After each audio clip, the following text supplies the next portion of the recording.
The movie starts in 55 AD in Capadia, where an elder named Saint Maius is publicly humiliated and then stoned by a crowd. When Maius is too weak to defend himself, one man picks up a larger rock and hits him on the head, killing him. Centuries later, in 129 AD, Christianity has taken over Europe and the Crusades are in progress to retake the city of Jerusalem. At the same time, the Normans loyal to King John of England are fighting to conquer Ireland. In a secluded monastery in Ireland, a sacred relic is hidden. The focus shifts to a young monk named Diarmid and a mute man who was found stranded on a beach and cared for by Diarmid. The silent man, known as the Mute, has become Diarmid's friend and the guardian of the monastery. One day, while on a hill not far from the monastery, they spot 3 horsemen approaching. Diarmid races down the hill to inform the other monks of the knight's arrival. The knights are led by a French cleric named Frère Geraldus, who meets with the abbot and explains his mission as an envoy of Pope Innocent III in Rome. He seeks to transport the holy relic stored at the monastery to Rome, as it is believed to have the power to defeat non-believers. The abbot agrees to the request, recognizing the relic's significance.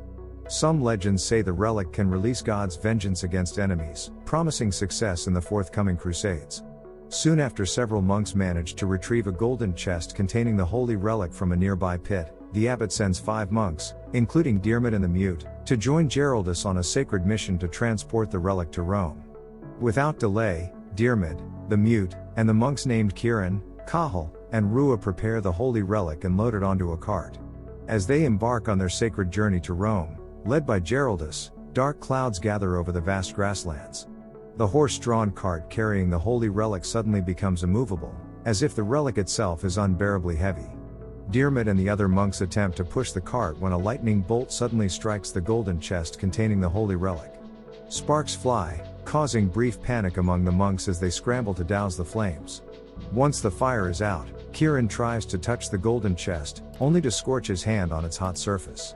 At the same time, rain begins to fall, forcing the group to press on in search of shelter. As night closes in, Geraldus and his group decide to rest and make a campfire. They then recount the story of the Vikings who were drawn to the holy relic's power and tried to steal it. Those Vikings had attacked the monastery at night, murdered the sleeping monks, and took the relic. Soon after, the remaining monks fled the church and witnessed an angel lifting the holy relic. At the same time, a fierce storm arose, pulling all the Viking ships out to sea. When the storm calmed, the monks found 3 Viking bodies, burned from touching the holy relic, which only those with pure hearts could handle. Hearing this tale, Kieran looked at the burn on his hand and wondered about the purity of his own heart since the relic had rejected him. The next morning, Diarmid woke up and accidentally saw the Mute doing something unfamiliar. Additionally, he noticed a large cross tattoo on the Mute's back, covered with scars. As the sun rose higher, Geraldus led the monks to continue their sacred journey. They came across a small river, and feeling thirsty, Geraldus decided to drink from it. The monks quickly stopped him, believing the water was inhabited by fairy creatures that emerged at night from the river's cracks and that it contained harmful magical spells. However, Geraldus dismissed this as mere superstition, walked into the river, purified the water with a prayer, and then drank from it without hesitation. After Geraldus and his companions continue their extensive travel, they reach a forest where a group of Roman allied soldiers approaches them upon discovering Geraldus' mission to transport the sacred object. Led by King Baron de Merville's son, Raymond de Merville, the soldiers guide Geraldus' party to meet his father, King Baron de Merville. On their way to the king's camp, they come across a fox's body impaled on a tree with the Ua Mora tribe symbol. This tribe once worshipped God but later turned to idol worship after their prayers for victory remained unanswered. At the same time, they notice thieves stealing fish across the river, prompting Raymond's men to shoot arrows at them. After apprehending one thief within the kingdom's territory, Raymond's soldiers sever the thief's hand. During this period, Raymond and his troops recognize a mute individual who appears familiar from the Crusades. They then continue their journey until reaching the camp, where they meet Baron, known for his faithfulness and dedication to God. When meeting Geraldus, Baron mentions that if he were younger and stronger, he would join them on the pilgrimage to Rome. Intrigued by the sacred object, Baron asks Geraldus to unlock the golden chest and reveal it. Geraldus agrees, and upon opening the chest, they uncover that the sacred relic is actually the stone used by a person to slay others thousands of years ago. The following day, Geraldus and his party resume their journey under the protection of Raymond's soldiers. When they arrive at the riverbank, they discover that the bridge they had planned to cross has been burned down by the Ue Morta tribe. In response, Raymond and some of his men set out to find those responsible for destroying the bridge, while Giraldez continues onward with the remaining escort. As they venture through the forest, which is Ue Morta territory, they are suddenly attacked by the tribe members. One by one, Raymond's guards are taken down by arrows and enemy swords. Amidst the chaos, the mute picks up a sword and starts fighting the attackers.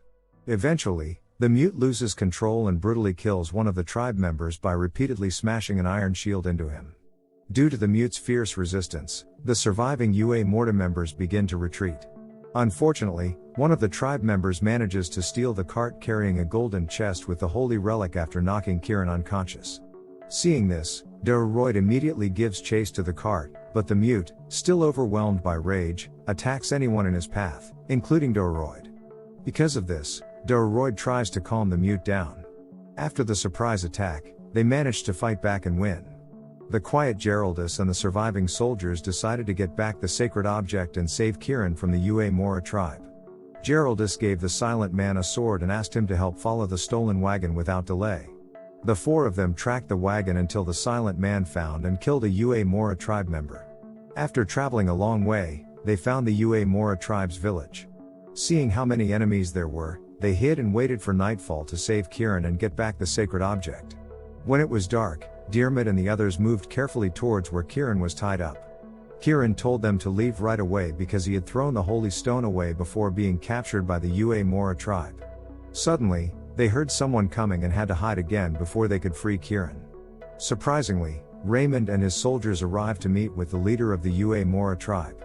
It turned out that Raymond and his group had been secretly working with the Ue Morta tribe to get their hands on something Giraldez's crew had brought.